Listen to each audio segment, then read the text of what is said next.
Hello, BookTube, and we're here for the first 1001 Nights live, Arabian Nights. I've got Gavin from Genre Books, Hello. and I've got James from Quaint and Curious Volumes, and Debs from Rainer Reads Stuff. Just stuff, right? Yeah. You just read stuff, yeah. Oh, yeah, just stuff. Yeah, milk cartons, books, just stuff. Jenny's here. Hello. And Diane's here. Hello. Hey, She's Jenny. in our group. Hello, hello. And Sarah's here. So, yeah, well, what we'll do is I'll just prattle on for a few minutes, but we have some kind of structure here for this one, and we're going to sort of feel our way through this one and then for future ones as well. We have an idea, and I'll sort of mention that at the end. If anybody else have other ideas with the group here, as well as in the comments, that would be great too. But today we're going to do, Gavin's going to go through sort of a potted history of, and sometimes potted works for this, but history of the manuscripts and how it got to today with some of the translations. And it's really convoluted. It's a convoluted history and lots of contradictions. And then I have been reading this, a companion, and there's a few interesting things that I'll talk about in a little sort of side things as well. And then we'll discuss some of the stories that we've read for this one, because we read night 1 to night 22, and I think the end of that, we're just part way through the Hunchback cycle, I think, of stories. So we're not really finished the Hunchback ones yet. So, and yeah, Joseph's here, and Diane says, yeah, we're all learning with this. Yeah, but that's the thing as we go along. So, you know, there's a good chance we will get some stuff wrong and then find out that we have said something incorrect. So bear with us. So did you want to take it, Gavin, to do it? Yeah, sure. Okay. All right. It might be a little bit of a history lesson to begin with. I'll try keep it to about 4 or 5 minutes. So the core tales seem to be of Indian and Persian origin, and they are translated to Arabic in the 8th century Common Era, and it's given the name Alf Layla, which means the 1,000 Nights. So that's like the first time it's identified as such, and at that point it already has the framing story. It's not quite the same, but it is a woman putting off her execution by telling stories and leaving sort of cliffhangers to keep people interested, to keep her alive for another day. In the 9th and the 10th century, the Arabic tales are added, and this is also under the Abbasid Caliphate, and the 5th Caliph is Harun al-Rashid, who appears in some of these stories. At this point, there are some additional sort of sagas and some story cycles added to it, and it sort of continues to grow throughout the Islamic Golden Age. Put together at this place, this sounds brilliant. It's called the House of Wisdom. Basically, it's the Grand Library in Baghdad, which is at that point the capital of the Abbasid Caliphate. And things sort of snowball from there. Tales are added from folk stories from the Abbasid Caliphate, and then and from Syria and Egypt in sort of the 13th century.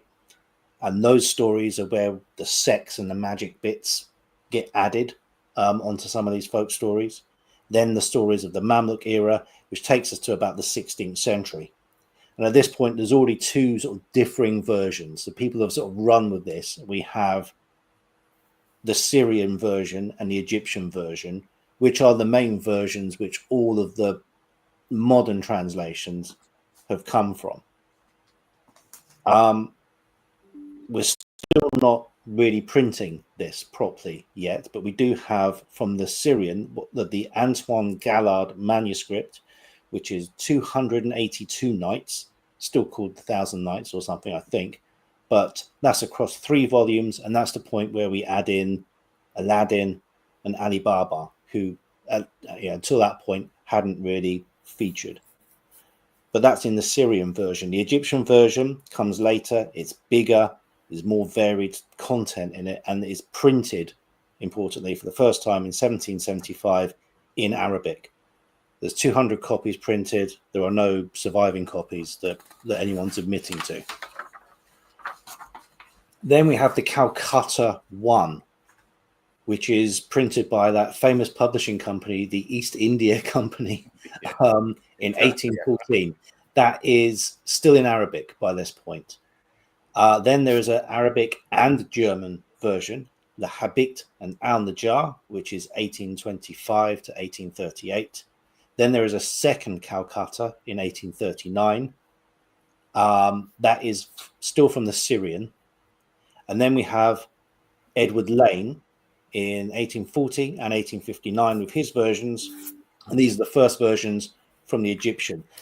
But these are also Bowdlerized versions. So all the proper sexy stuff is removed. Then we have John Lane in 1882 and Richard Francis Burton in 1885. And that is a private printing. I don't know if they're both private printing. The Burton certainly is. Then we've got a French one, J.C. Madras in 1898 to 1904. And then that is translated from the French to the English by a Welshman, Paris Mathers, in 1923. Then there's a bit of a break. And then there is the Mahdi, the Leiden edition in 1984. And this is like the first sort of critical edition. So it's a translation, but there's a lot of sort of scholarly stuff and an effort to pull the various strands together. Then there is the 2008 translation. That's the Lyons translation, Malcolm Lyons and Ursula Lyons. And that's the Penguin Classics translation. So that's the one that a lot of people have got. And that comes from the Calcutta 2 edition. And then 4 years ago, Yasmin Seal did a fresh translation, but cuts out the sexism and the racism. So it's like a new Bowdlerized version, but Bowdlerizing it for different reasons. And that's it. I got a few things to add there as well, but Pat's here from Book Chat with Pat. Hi, Pat. And Jenny saying not admitting to is it that they are afraid of theft or accusations of fraud. Well, I think if you've got it, it would be a very pricey book. It's probably not something you'd have on your shelves. You're going to have it nicked. Yeah, and I just wanted to, like as you can see there, it's a very convoluted story of how it came to be, and lots of people have done textual evidence on the Mahdi has done textual look at all the scraps and all the translations to try to get back to what he calls the mother text.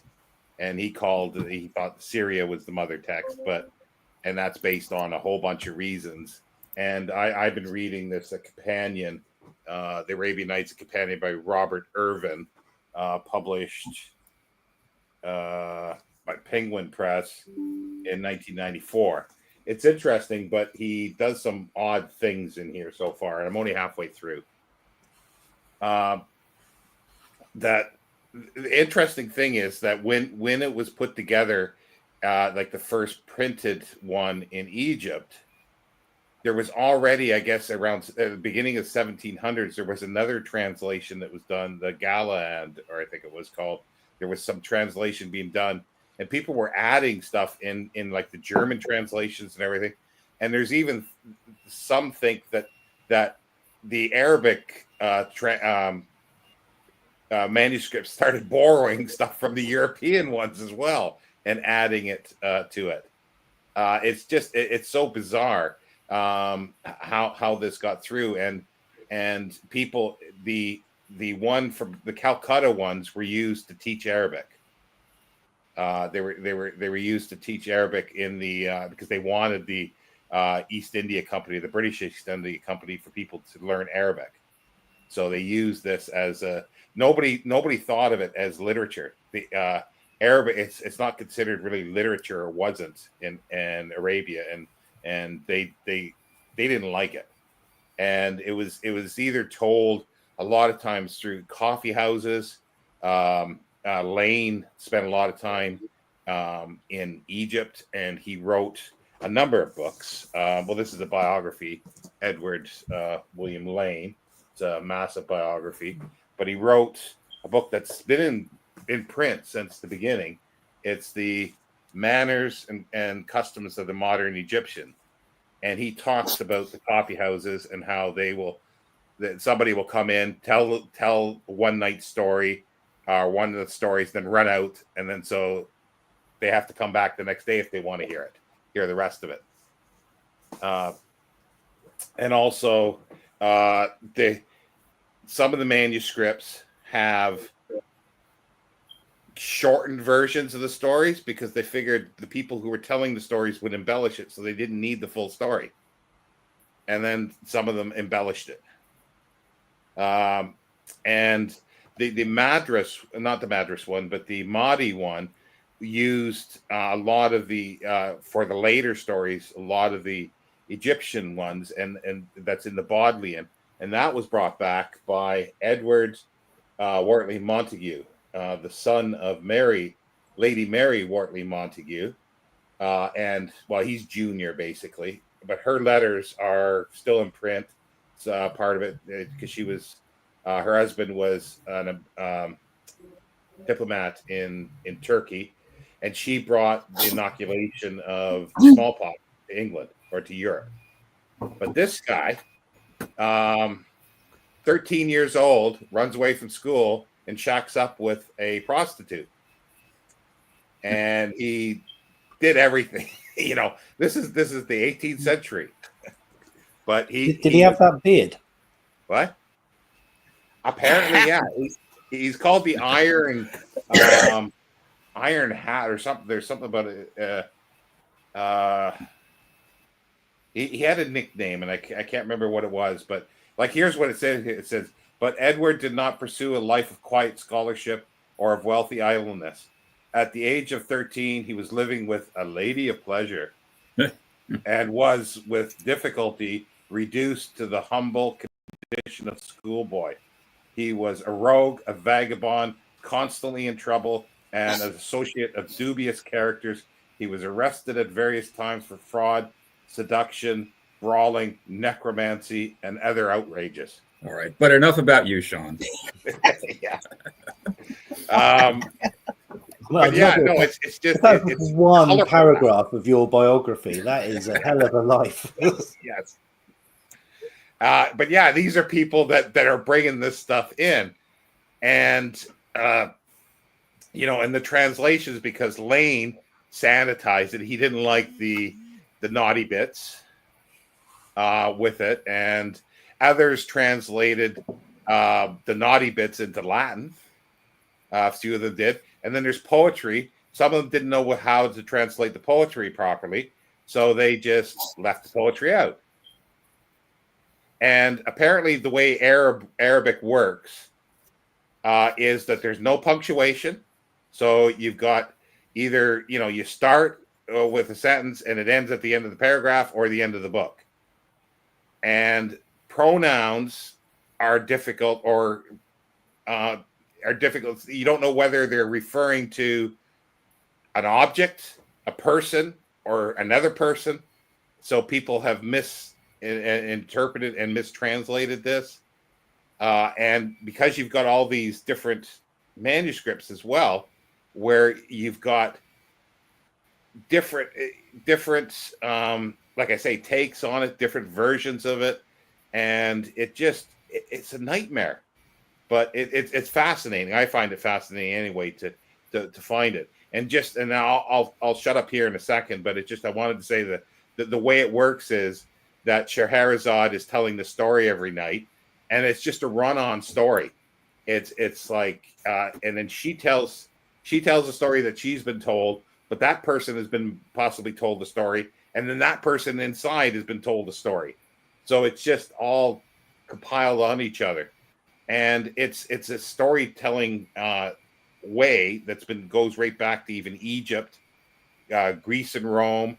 You got the Cameron, everybody telling a story. You've got Canterbury Tales, people telling stories. You've got Hyperion, the science fiction novel by Dan Simmons.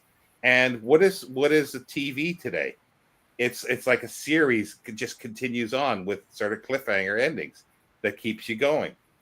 So it's just a story that just it's timeless, but there's different types of style because it's just all sort of shoved together. The last thing I wanted to say was this: like, this is an interesting book, but he doesn't seem to like Burton at all. He calls his notes barmy at times, and also he says Burton's notes are obtrusive, kinky, and highly personable. Okay. And then he goes on to say, Mardis embroiled the original Arabic and inserted whole new stories. Many of Mardis's interpolations were erotic ones, for he shared Burton's unspoken conviction that the knights were not dirty enough, and he seemed to have thought that the stories would be improved if the erotic element in them could be heightened. So he tells us what Burton is thinking. Yeah. He's a very good scholar. That's why I look those things. Right.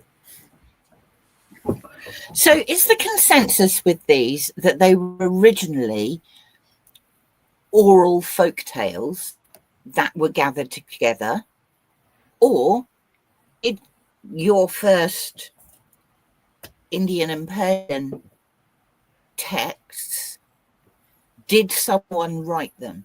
Were they gathered or were they written fresh? Both. I think they must have been gathered. I don't know for sure, but the fact that they came from India and Persia, I mean, Yeah. people aren't commuting in the 6th century, 8th century. So then when they spread out to Syria and Persia, I presume they add in their own oral folk tales. you'd want to make it amenable to your audience, wouldn't you? If you're, I mean, you're not selling the books at this point, so you're just going to add in your own color. So it's just repeating an anecdote or a joke and putting your own spin on it. They're doing the same kind of thing. Yeah. What about the orphan tales? Well, that's something I think we can look at in more detail later. That's like I think Aladdin is one of them. They're added tales like is another. Yeah, and as Gavin was saying, like, it was called 1,000 Nights, and I think the first time they saw that, they found that on a bookseller's lending sheet that was it's actually written in it was a Hebrew text that was found in a mosque in Egypt, and it's the first time that they saw 1,000 nights on it. But even at that time, it wasn't 1,000 nights. So, like, you could just sort of picture some scribe here getting it, and counting, and going, "Oh, I finally got the 1,000 story," and I make this beautiful cover page, and somebody goes, "Oh, we forgot this one." Mm-hmm. Yeah. And then there's be 1,002 because he'll wind up killing the guy who brings the other one. But yeah, it's just all meshed together. You know, someone might just leave that title on it and figure no one would bother to go and count them. There's so many. I mean, who's got the energy? Yeah, to go and count them. Well, the other thing is too, they're of different sizes. It's like some nights are very short. Yeah, you know, and it's like, geez, she's finishing his daylight. She's only told the story for 2 minutes. Mm-hmm. So again, this lends to the idea that that some stories were written down just very, very skeleton, and then it was the people who were reciting it would add and embellish their own story, and then they'd get money. You know, obviously they'd be out on not too many. It doesn't sound like there'd be too many street people that did it. There were shadow plays apparently in the Muslim war at this time, but not too many normal plays. So this was sort of hidden away, either done at nighttime after work that somebody would read it or tell the story, or in the coffee houses, which always was a difficult thing because the clerics wanted to get rid of them because they thought coffee was bad, tobacco was bad, and then definitely, you know, these stories were very, very bad as well. So, but that's where they would have told most of them by the sounds of it. Yeah, there's still today, at least in Egypt and probably other parts of the Middle East, a tradition of sort of musical poets, who will recite and accompany themselves playing either a violin or a rebab, and they'll recite old tales, folk tales from the 1001 Nights, or from, you know, the history of Islam, you know, things about the Prophet and his family, and those are improvisatory, but based on, you know, a fixed text. Probably not that much different from the Homeric tradition, if you know. Well, I think it borrowed from everything, because this guy talks about that. You know, there's bits that could be ancient Egyptian stories that are in there. You know, Greek and Roman stuff. And then again, it was so like a sponge that they might have taken stuff that the Europeans started adding into it, you know, and incorporating it into their stories. And so we got the Sanskrit stuff as well. Like if it's from India, there's stories, and Persian stories. You got stuff like, you know, apparently there's stuff we haven't got to yet. At least I haven't noticed it. That's a little bit from Gilgamesh, or potentially from Gilgamesh as well. So we're going right back to, you know, the beginning of story writing. So, and it's amazing how it's just continued, and it just grew for something that was never considered literature. They thought it was trash. You know, it was embarrassing. You would never say you listened to these or had them. But it's a model. You know, the whole framing device is a model that just lends itself to it. You can add whatever you want to this. You could, if you were telling someone from another planet, you would have like a handful of these tales, and then you could just start, you know, going through. You could tell them the Indiana Jones movies as stories, because it would all fit in. You could, and this is obviously what people seem to have done. So it's odd that you've got a scholar who is trying to pin it to some idealized version of the text. Because how far back are you going to want to go? Because, okay, if you're just going to stick with the Egyptian, or then just going to stick with the Syrian, or you're just going to have those first tales that came across from India and Persia, you better call it something else other than the Arabian Nights. It's I think the joy in this is that we're all going to be finding, you know, oh no, I don't have that story in my version, or that's not what happens, or that's not when this night ends, and it's that's what makes it interesting as a piece of literature, is that it's just so amorphous. You said that, Gavin, and let me say, before we started, Sean was saying that we were in the middle of the Hunchback story, and I was sheepishly saying, have I forgotten about the Hunchback story? I haven't gotten to any Hunchback, or at least I don't remember. And, you know, some of these stories are a little repetitive. One might forget what they read.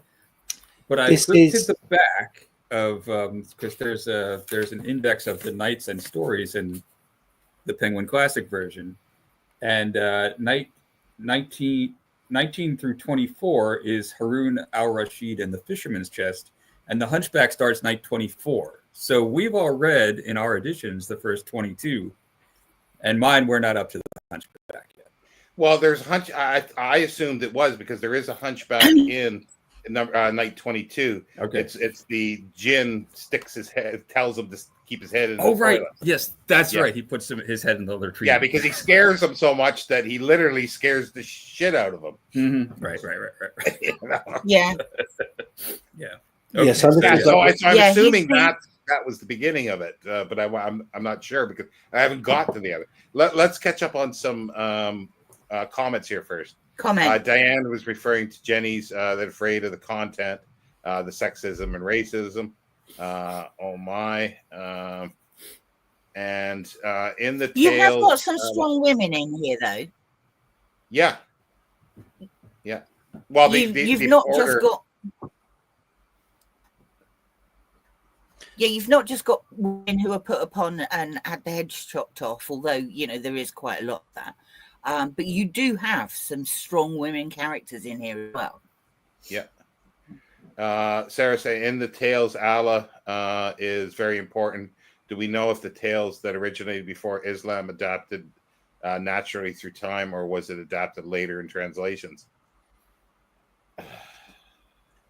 I don't know the answer to that one yet, but I mean, you would think that a lot of the genie and the magic stuff probably comes a little bit before, but then early on, the genie, the first genie that the fisherman digs out of the chest, he seems to be, you know, he is speaking as someone who is subservient to Allah.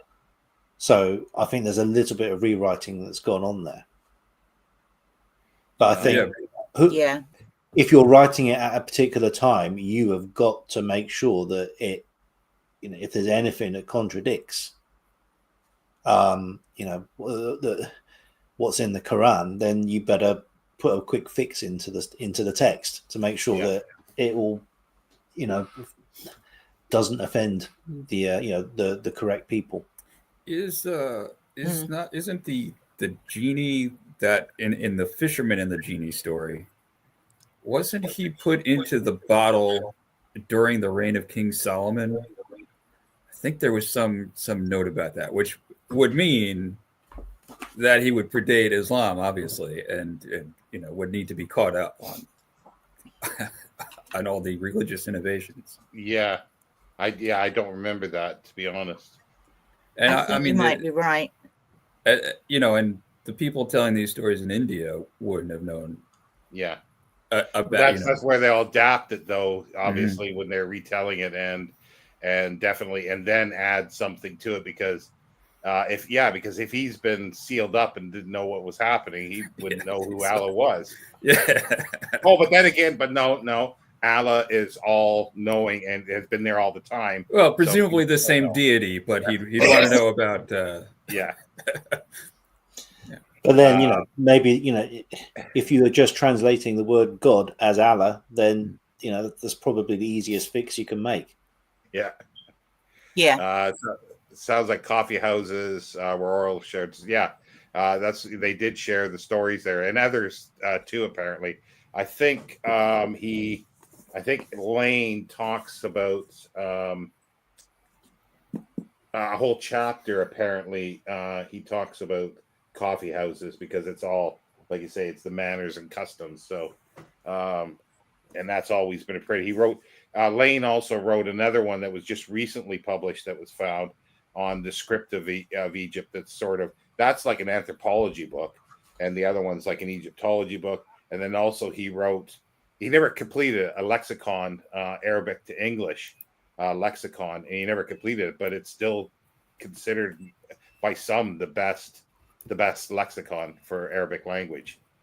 And he did that, you know, in the 1860s up to the 1890s. Sarah said, I wonder how many stories were originally based off or inspired by true events of people. It's a shame we'll never know. It's like you could see some of these happening, you know, like you could see some of them happening and then just getting embellished, you know. And the thing is, they're not like a lot of there's kind of fairy tale stories to a certain extent, but they're not moral tales so much. Like, is there much in the way of morals in here? You know, there's not a lot. I don't Not think. as we know. No.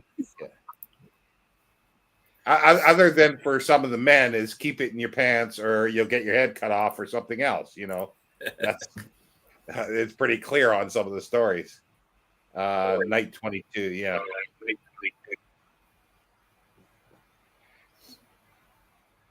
And so, which stories did you find was to me that stand out? The memory of the stories was the porter and the three sisters. That one seems to stand out. And the last couple that I read as well, but there was one other one that was a story. Oh, the fish one, yeah, with the genie and the fish. Those to me stood out because they're variable. There's some of these that you read it and you go, I've forgotten it once I read it almost because they're variable in quality and everything. And the storyline, it's as if you know, and it makes sense because it's as if Scheherazade is just making it up as she's going along, you know. And she didn't have very good inspiration that night. I think the same there, but we're going and reading one night per night for a while. Yeah. But I would find that when I was starting to read Night's Night, I was like, wait, where do we leave off? Because a lot of them are kind of crap. But the talking fish are great. There's the cool thing with the fisherman, how he kind of tricks the genie. The genie has come out. He decided, you know, since he's been sitting there since Solomon, that he's going to kill whoever lets him out, which is a weird idea, but you know, he's so. And then the fisherman like tricks him into going back inside, which is kind of a cool, I guess, sort of fable kind of twist at the end, you know. That one's sort of pretty classic, sort of fairy tale, quick contrick logic, isn't it? But you know, the quick thinking peasant saves his skin, and you know, tricks someone who's a lot more powerful than him, which you know goes down well with a common audience, probably not so well with the authorities or the genies. Good God! Yeah, I like the one too. I just remembered where the guy he finds like he's on an island and he finds the sun that's you know in the hole sort of hiding out, and he tells about, you know, his father, you know, the thing with the horse and everything like that, and he realizes it was him that was it, so he's going to stay with them and he's not going to hurt him, and then at the last second he trips accidentally, stabs him. That was quite funny. Yeah, darkly funny. Yes, and then you see they reuse the thing about it living in the hole, about the woman that the genie had the woman there all the time. So he finds her, and you know, instead of just that's the porter's one, or the three blind, the three that are blind in the one eye. And it's just sort of like, he didn't leave it well alone. He should have just buggered off for the day when the genie comes back, and then goes back, you know, but he didn't. I liked those final ones with the porter's tales and everybody giving their reason for why they didn't have an eye anymore. They were really good. I can imagine that being told as like a one-upmanship story. Yeah, yeah, absolutely. It's like that scene in Jaws where they're all just like comparing their injuries. Yeah. Well, yeah, that goes right back. There's the classic Monty Python thing, you know, of the four Yorkshiremen, you know, talking. Yes. But also too, it's like there's a fabulous, and we're going back to Burton here, in Mountains of the Moon, there's a fabulous scene with the character of Burton and David Livingston, and they start ripping off their clothes and comparing scars that they have. It's the same thing. It's a great movie. Yeah, and well, it's a great line to it too, where Isabel, who becomes Isabel Burton, if I were a man, I would be Richard Burton.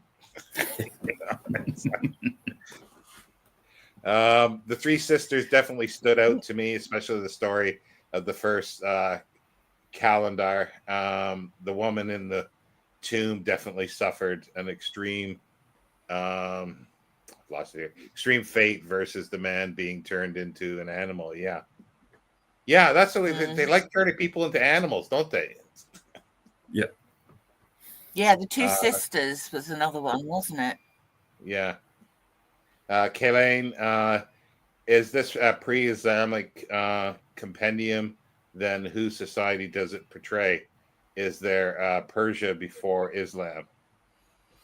Yeah, because you got the whole. I mean, some of these stories are Zoroastrian. The Indian stuff definitely is, but by the time, some of the stories aren't.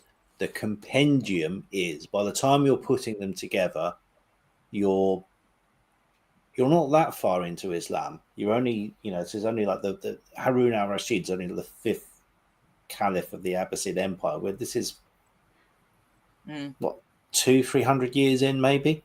So it's early days comparatively, and it could very well be the reason why we don't have really earlier manuscripts. Some of this, the earliest stuff is that there's a few pages or fragments of pages found in Egypt, apparently. I can't remember the exact dates, but yeah, if you got a compendium in the area that's not, stories that are not, worshiping Allah and Islam, then yeah, you might want to get rid of those and reconstruct it, to fit in with it. Because especially if these people are making their living out of, going to, on the street or, going to, I don't know how long coffee houses, I don't know where they started in the Middle East. I know that they started in England and everything, but in the Middle East, I'm not sure. So if even before the coffee houses, there's probably some place that they got together to tell these stories, and even if it's contraband, they would still get together and do it. Yeah. According to my history of coffee book, which was great, by the way, coffee came out of Ethiopia, and coffee houses started in sort of Yemen and that sort of area. At what time? Do you know when they started there? I can't remember. I read it last year. Yeah. Although it is up here. Hold on. Because in England, it's they were getting well into their way in the 1700s, but I'm sure that they must have been in the Middle East before that.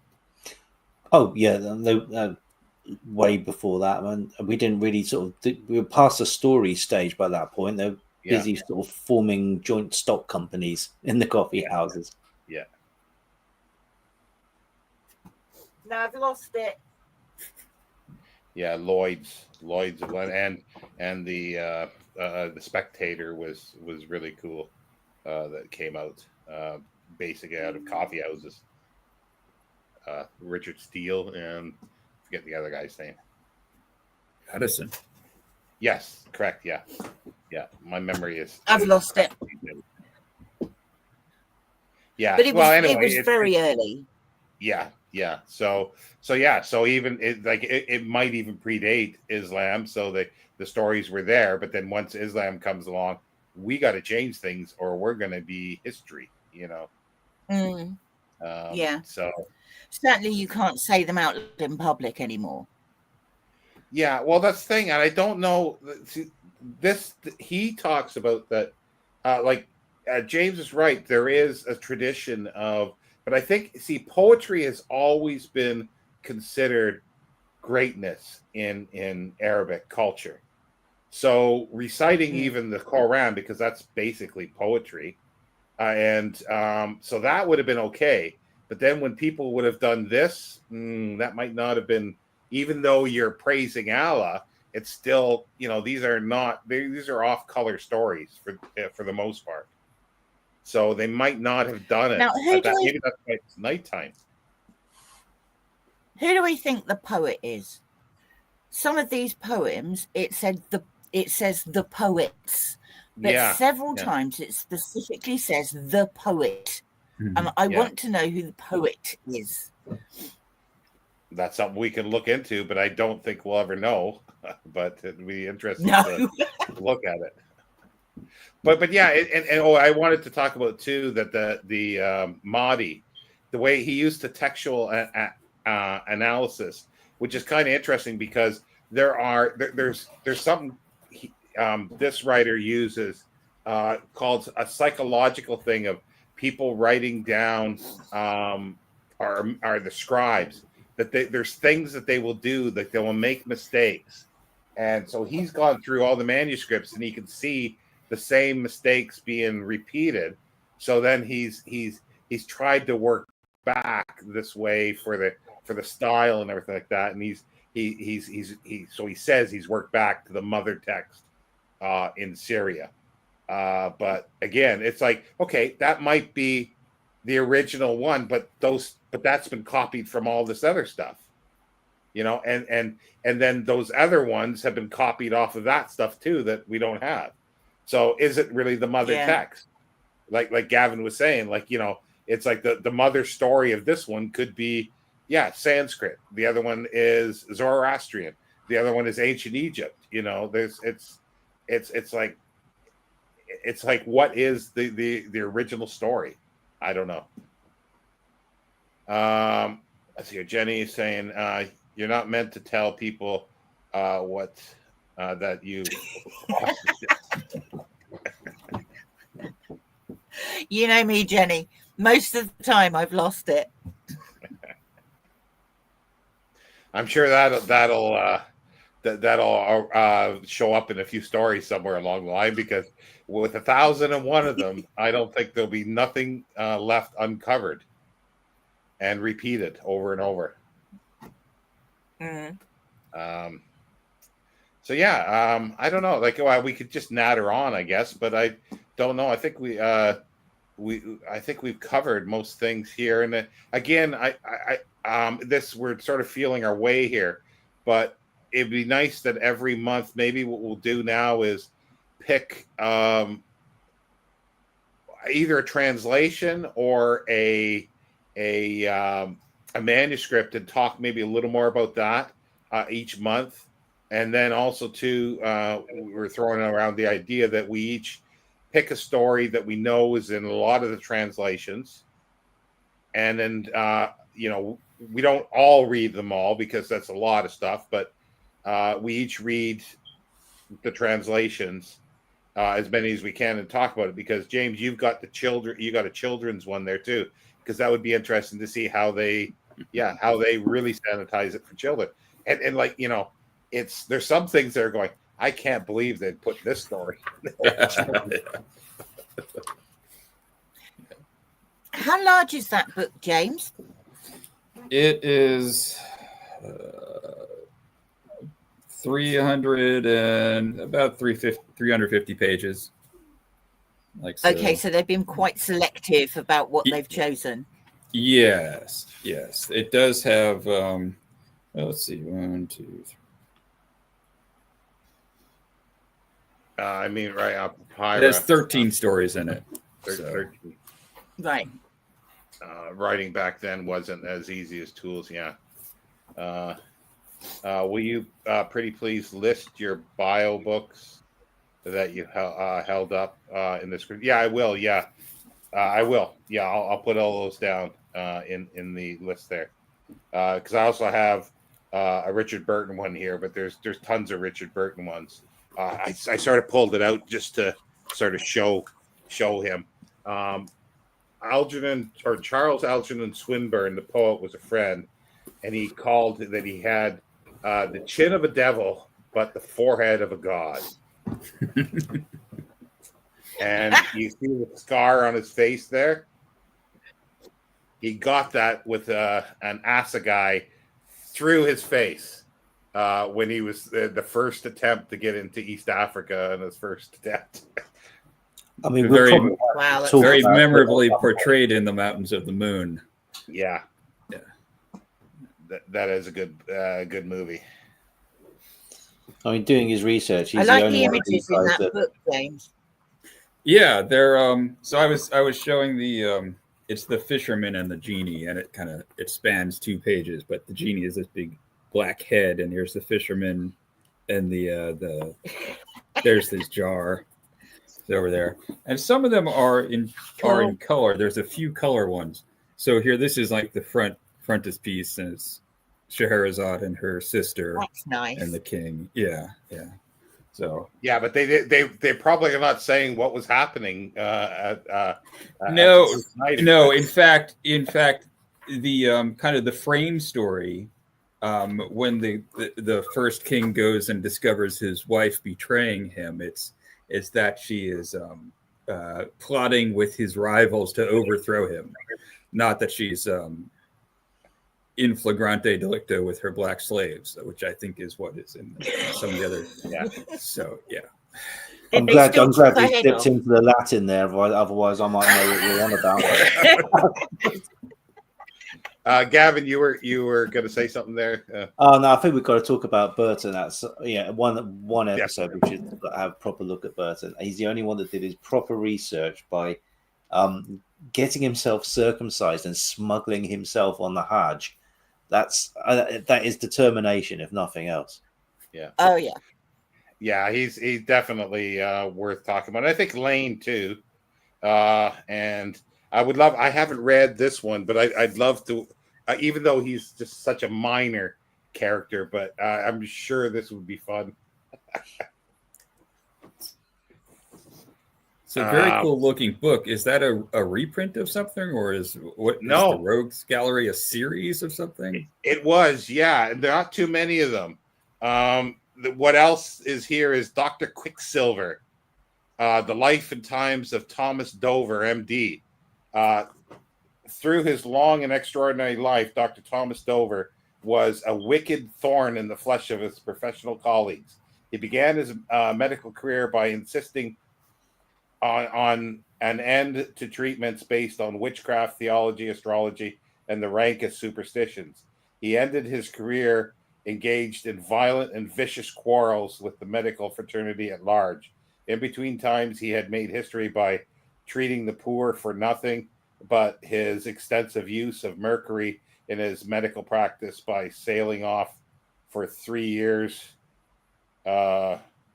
as an adventurous pirateer, by helping to rescue Robinson Crusoe, and by returning with Spanish loot enough to make him a rich man. There you And go. again, Sean, you keep turning it back to your life story. Thomas Johnson, the desperate smuggler, in the days of the Napoleonic Wars and the transition from Regency rips to the first railways, there lived an Englishman who fancied everyone he met. Oh.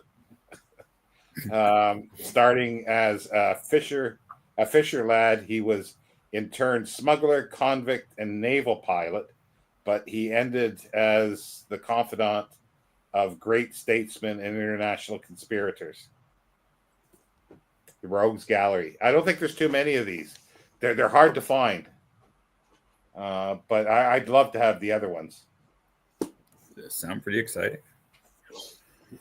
I found an article here that says that there's 4. There's 4 of these. There must be more than 4. Captain Thomas Johnston, Dr. Quicksilver, and Sir Thomas Stuckley, as well as your Edward Wortley Montagu. Well, that's 4 then. That would be 4. It looks like it, yeah. They look great. Oh yeah. It's. I'm glad I had this one. I dug it out a while ago, and it's been sitting there, and I've been wanting to read it, and I just haven't yet. But yeah, I think reading some of these would be interesting. Oh, the other thing I wanted to say about this thing. It's like this is okay. Like I say, there's a lot of information, but I think you got to take it with a huge block of salt, because like he talks about Borges wrote an essay about the translations of 1001 Nights, and his conclusion is that Burton's is the best, and he's almost saying, well, he's balmy, he doesn't know what he's talking about. That's it. If he doesn't like Borges, I'm done with him. Yeah. But yeah, it's like it's weird because he's always, but then he goes, well, I'm going to use the names of the stories that Burton gave to each night, even though I don't like them. And it's like, yeah, what are you doing? Diana's saying here, oh, hey, I don't know if everyone is aware of Pango Books, but I highly recommend it for book shopping. It's readers selling their own book. Never heard of it. All right. Pango Books. Pango. I'm making a note now. Yeah. I got a pen. Me too, thanks.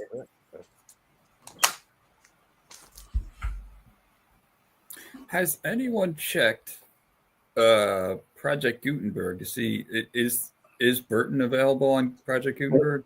Burton yeah. on there, and Lane's should be. I think Lane is. But what about is it Galahad or Galland? Antoine Gallard. Yeah, like that's early 1700s. But that is French. French. I think so. So that might have been the version that Proust was reading, because Proust several times talks about how much he likes the Arabian Nights. Oh yeah, he mentions that in here. It was Madras. It was Madras translation. Okay. Yeah, it was Madras's translation that he really liked, and that's the other thing, that somebody went to T.E. Lawrence and asked him to translate the Madras's into English translation, and Lawrence said, "Well, no, it's perfect the way it is." And he says the reason why he didn't do it was because Burton wouldn't have been able to do it. He never really read any fiction. And he complains that about Lane too, that Lane's translation is lots of thous and theys, and it's very biblical because he never read fiction. Right. So he couldn't render it into something modern sounding, or yeah. So that's his criticism, and I sort of raised a little, like I question that a little bit, because especially like him talking about Burton thinking that it should be they should be more erotic, and then doing it. But as I was saying before we came live, or at some point I did, I think that what is erotic in Arabian society would be different from what's erotic and considered in Victorian, and then what's today. So if you want to equal the eroticism of the time, then you're going to have to, or you could heighten it for each period, rather than translate it, as it was, because people will go, well, that's not erotic. Yeah. I wanted eroticism, Right. And then, Burton say because there was obscenity laws in England, and people would have, jailed him for this kind of thing. So it's like, well, it's not going to the public. It's subscription. It's privately printed, and it's subscriptions. So they sidestep it. But I did want to end. If anyone does speak French, they have got the Antoine Gallon Gutenberg, as well as the Lane and the Burton. The Burton one is in several million parts, though. Yeah, it's I have it downloaded, but it's I'm finding it difficult to navigate it. So I stopped. I didn't bother, because I've read bits of it, like I've read abridged versions of it, but I've always wanted to get the original, the full one. Burton is Gavin is the master of Project Gutenberg. Dumas also references the stories in some of his novels. So yeah, that would be the Gallant one, or whatever his name was. The Victorians were showing all kinds of ankle getting people hot and heavy. Or I don't know. There's some Victorian stuff out there. Oh yeah. Oh yeah. Well, that's the thing. The who was it? One of the translators probably was, or this guy says might have been the writer of My Secret Life, the massive pornographic Victorian novel. One of the translators, and I forget which one that is, but one of them could have been the author of that. You're a mess, Jenny. You can get the Burton from Delphi Classics. Mm. And I'm waiting for Barbara Eden to show up in the stories, though. I'm really waiting for Barbara Eden to show up. Now, I wanted to end with a reading from Night 22 near the end. And this is where a young man who's apparently all beautiful and like this, and he gets taken to Cairo. He gets married to this young, beautiful woman, and the maids start undressing her, taking off her veils and all her dresses. And then when she is basically nude, it goes on here to say, at that, Sit al-Husn went up to him and drew him to her as he drew her to him. He embraced her and placed her legs around his waist, and then he set the charge, fired the cannon, and demolished the fortress. He found his bride an unbored pearl and a mare that no one else had ridden. So he took her maidenhead and enjoyed her youth. Then he withdrew from her, and after a restorative pause, he returned 15 times, as a result of which she conceived. That didn't make it to the Disney version, I'm not sure my translation had 15 times. It had quite a lot of that, but I'm not sure if it had 15 times. Trying to find it now. Hard to say which one of those did the trick, I guess. I've been to Maidenhead, and that's not my impression of it. That's on page.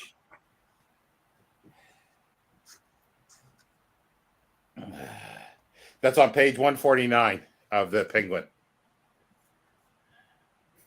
Is it? Yeah, I couldn't help but laugh because it's horrid. It's because the way he describes her and stuff like this, but it's just you gotta laugh. Yeah. Yeah. No, you're right. It does say 15 times. Yeah. No wonder he didn't wake up when he was taken back to Damascus. He didn't wake up. The mattress version just has exhausted, poor guy. That he lay with me all night. Okay. So not just the poetry that's been cut.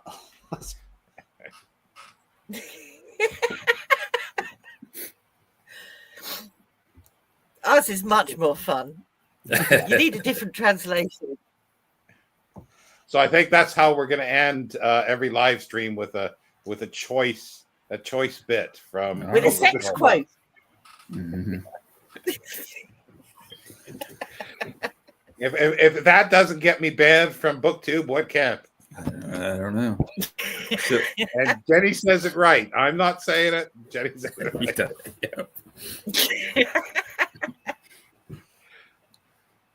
Thanks everybody for stopping by, and in the chat. Oh, Kalen's got their fascinating threads. I'm beginning to believe there was a monotheistic worship of Allah before the Quran and the Prophet.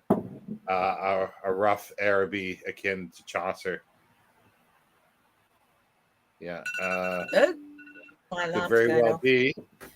But yeah, thanks everybody for stopping by, and we'll see you next month for it's 23 to 40 something, I think.